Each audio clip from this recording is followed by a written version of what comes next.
अस्सलाम वालेकुम। आप news and views with Shahid Hussain देख रहे हैं। जो सुप्रीम कोर्ट में कोरोना वायरस खुद नोटिस केस की समाअत हुई है, उस हवाले से अहम तरीन अपडेट्स हैं जो कि आपके सामने रखने हैं। एक तो ये है कि तकरीबन $2600 मिलियन सिंध हुकूमत के एक नए स्कैंडल का इंकशाफ हुआ है सुप्रीम कोर्ट में। वो तफसीलात सामने रखनी है। इसके अलावा जो जाली डिग्री स्कैंडल में जो पायलट्स और जो सिविल एविएशन का जो दीगर अमला मुअत्तल किया गया था, जिनको बरतरफ किया गया था, उस हवाले से केस की समाअत हुई है और दीगर अहम तरीन इस मामले में अपडेट्स हैं जो कि आपके सामने रखने हैं। एक तो सबसे पहले ये रखना है कि 12 बजे आज जिस तरह चीफ जस्टिस ऑफ पाकिस्तान की सरबराही में 3 रुकनी बेंच ने सुप्रीम कोर्ट में जो कोरोना वायरस खुद नोटिस केस की समाअत की, तो उस हवाले से मुख्तलिफ इदारों की रिपोर्ट्स जो है वो एडिशनल अटारनी जनरल पाकिस्तान की जानिब से रखी गई। एक तो ये है कि ड्रैप और इसके अलावा NDM की रिपोर्ट्स जो है वो अदालत में पेश की गई, जिसमें बताया गया है कि मेडिकल के हालात, इसके अलावा जो अद्वियात और दीगर जो चीज़ें हैं वो वाफिर मकदार में मौजूद हैं पाकिस्तान में। और अब जो इस वक्त जो कोरोना वायरस की तीसरी लहर चल रही है, पाकिस्तान को जो है फ़िलहाल जो है किसी भी चीज़ की किल्लत नहीं है। पाकिस्तान में तमाम चीज़ें मौजूद हैं, जिसमें अद्वियात, वेंटिलेटर और सारी चीज़ें जो है मौजूद हैं। और इसके अलावा जो जापान से वैक्सीन मंगाई थी वो भी इस वक्त जो 8000 की तादाद में मौजूद है और मज़ीद चंद दिनों में जो जापान से मज़ीद वैक्सीनेशन जो है वो भी मंगवाई जा रही है। ये additional attorney general of Pakistan की जानिब से तफसीलात जो अदालत में रखी गई थी। अदालत की जानिब से जो सवालात उठाए गए उनके जवाबात भी अदालत में दिए गए। और इसके अलावा जो भारत में जो ऑक्सीजन की किल्लत है, उस हवाले से जो है वो जैसे मज़हर आला मियां खेल की जानिब से भी सवाल उठाया गया, जिसमें कहा गया कि भारत में ऑक्सीजन की किल्लत है, तो अगर पाकिस्तान में ऑक्सीजन की किल्लत होती है या उसके बाद ऑक्सीजन की मिकदार को बढ़ाने के लिए जो इक़दाम उठाए गए हैं, उस हवाले से अगर कोई चीज़ें होती हैं तो मज़ीद बेहतरी आ सकती है। जिस पर जो उन चीज़ों को, उन सवालात को आगे बढ़ाते हुए chief justice of Pakistan justice Gulzar Ahmed ने जो है वो सवाल उठाया, बल्कि एडिशनल अटारनी जनरल पाकिस्तान से कहा कि ये सारी जो चीज़ें हैं, जिसमें अगर जो स्टील मिल पाकिस्तान का जो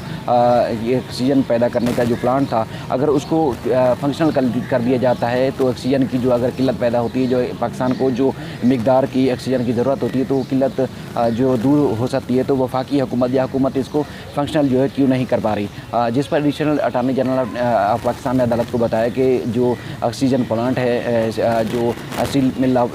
स्टील मिल का, वो तकरीबन 40 साल पुराना है और तकरीबन अगर उसको फंक्शनल भी किया जाता है तो 1 अरब रुपए उसमें लागत आएगी। तो इसलिए उन चीज़ों को देखा जा रहा है। लेकिन इस वक्त पाकिस्तान में जो है वो तमाम इक़दाम जो है कोरोना वायरस से बचाव के हवाले से वो उठाए जा रहे हैं, वो मौसर हैं और इस वक्त किसी किस्म की ना तो किल्लत है और ना ही अद्वियात की और आलात की और वेंटिलेटर की कोई किल्लत नहीं है। और जो भी मरीज़ हैं उन तमाम अस्पतालों में उनको जो है बिला तातुल जो तमाम चीज़ों की फराहमी जो है वो की जा रही है, जिस पर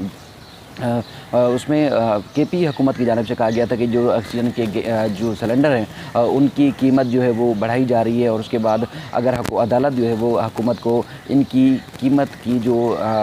कीमत है वो मुकर्रर करने का हुक्म दे, तो तमाम पाकिस्तान में, पूरे पाकिस्तान में गैस की जो कीमतों में इजाफा हो जाएगा, ऑक्सीजन की कीमतों में इजाफा हो जाएगा, सिलेंडर्स की, तो वो कंट्रोल में आ जा सकती हैं। अदालत ने वफाकी हुकूमत को कहा है कि पूरे मुल्क में यकसा ऑक्सीजन जो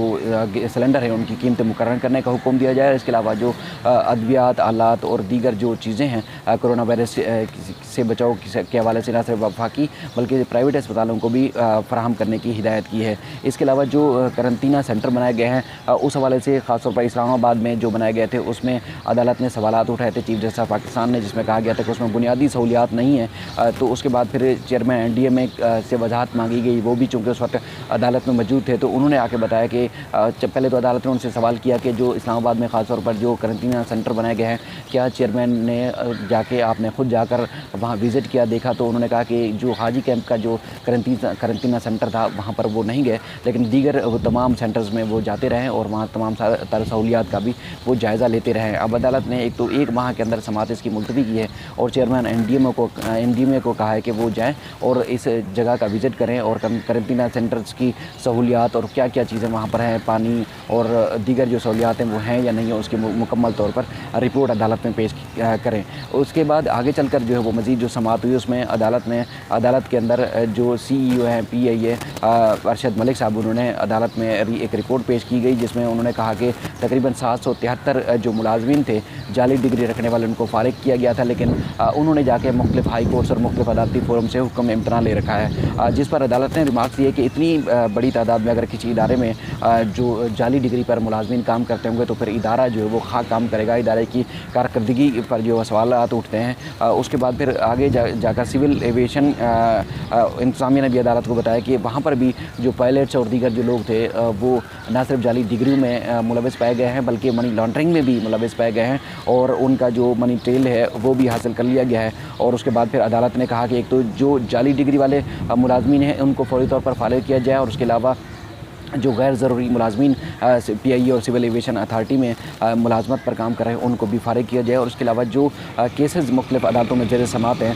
उनके ऊपर, क्योंकि वकला की कारकर्दगी के ऊपर अदालत ने सवाल उठाएँ कि काबिल वकला रखें और उसके बाद फिर मुख्तलिफ अदालतों में जो केस ज़ेर समाअत है उनको भी फौरी तौर पर निपटाने के लिए इकदाम किए जाएँ। अदालत ने अपने रिमार्क्स में ये भी कहा कि क्योंकि ये PIA और इसके अलावा जो ये आलमी इदारा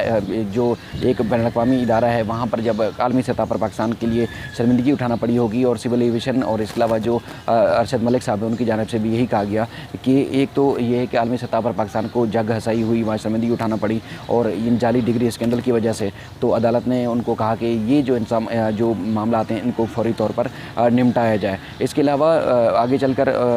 जो महकमा तालीम सिंध है, महकमा तालीम सिंध हुकूमत की जानिब से एक रिपोर्ट पेश की गई जिसमें कहा गया कि सेहत और तालीम के ऊपर 2013 और 2014 के दरमियान सूबाई हुकूमत ने तालीम और सेहत के ऊपर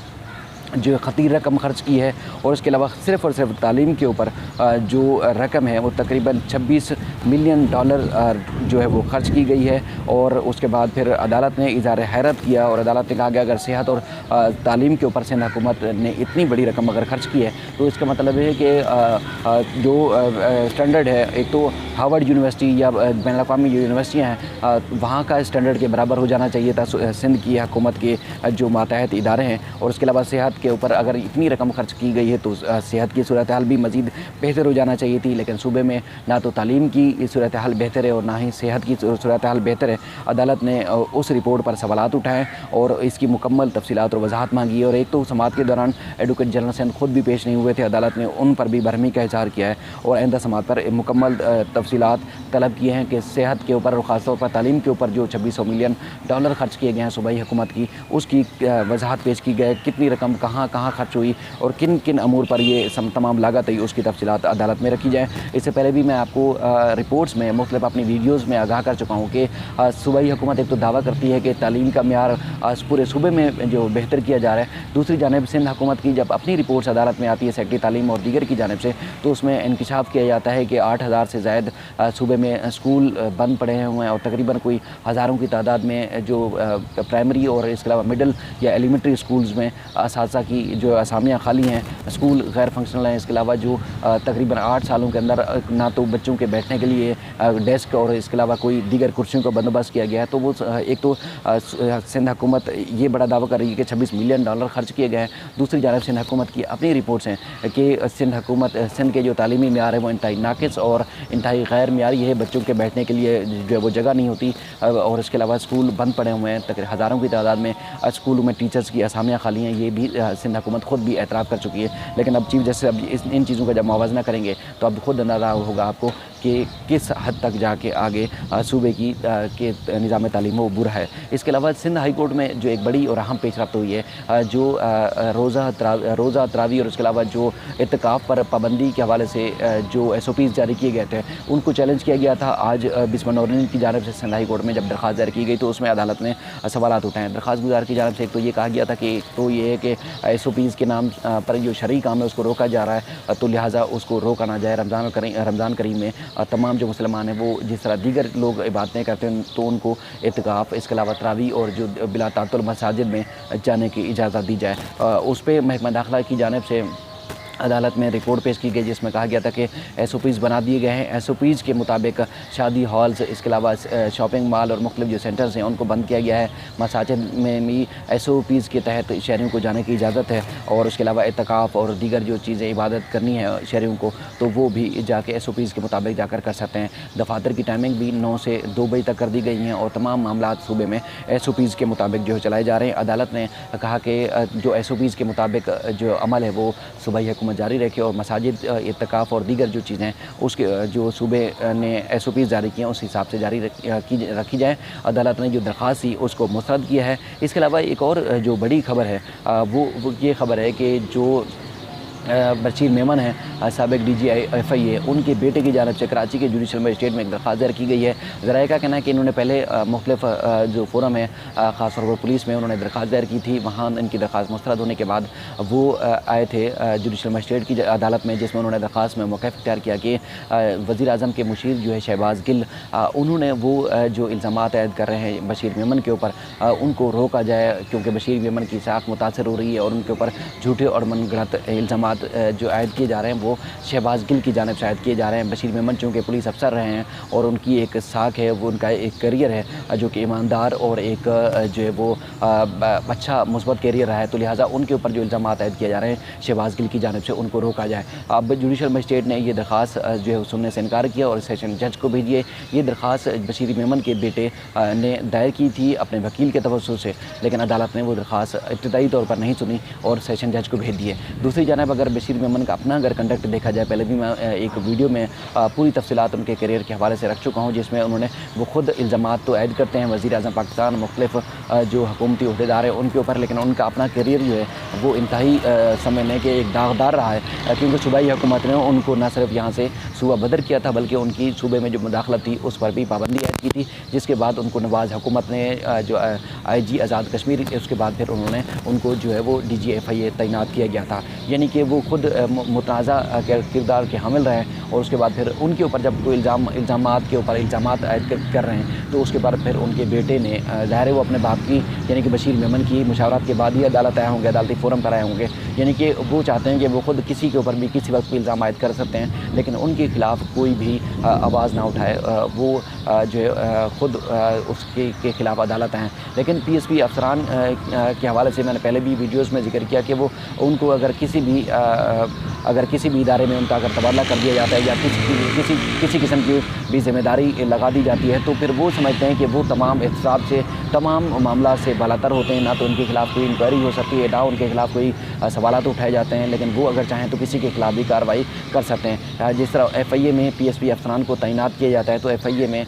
ना सिर्फ दीगर जो वहाँ जो परमानेंट मुलाजमीन होते हैं उनकी किरदार कशी की जाती है, बल्कि FIA में जो PSP अफसरान तैनात किए जाते हैं उनकी कारकर्दगी के ऊपर हमेशा सवालात उठाए गए हैं। और देखा जाए तो आज तक कोई स्कैंडल, कोई ऐसा किरदार या ऐसा कोई केस सामने नहीं आया, इंक्वायरी सामने नहीं आई जिसमें PSP अफसरान ने उसको तकमील तक पहुँचाया हो, यानी कि वो उनका किरदार हमेशा मशकूक और इसके अलावा जो है वो पॉजिटिव नहीं रहा है। तो बशीर मेमन का किरदार भी ऐसा ही सामने आ रहा है। अब उन्होंने शहबाज गिल की जानिब से जो मुख्तलिफ TV टॉक शोज़ में बशीर मेमन के ऊपर सवालात उठाए जाते हैं या उनके इंटरव्यू के ऊपर सवालात और किरदार पे बातें की जाती हैं तो उसको रोकने के लिए वो खुद अदालत हैं, लेकिन वो चाहते हैं कि जिस तरह उन्होंने शाहज़ेब खानज़ादा और दीगर प्रोग्रामों में बैठ के बात की, वो चाहते हैं वो उस तरह वज़ीर आज़म की इज़्ज़त को उछालते रहें, वो वफाकी हुकूमत को बेबुनियाद इल्ज़ामात आयद करके इज़्ज़त को उछालते रहें, लेकिन उनकी इज़्ज़त के ऊपर कोई बात ना करें। ये इंतहाई अहम तरीन अपडेट्स थी जो कि मैंने वीडियो के ज़रिए आपके सामने रखी। उम्मीद करता हूँ आप इसको पसंद करेंगे। मैं इजाज़त चाहता हूँ, मज़ीद भी व्लॉग के ज़रिए मज़ीद ख़बरें और अपडेट्स आपके सामने रखता रहूँगा। इजाज़त दीजिए, अल्लाह हाफ़िज़।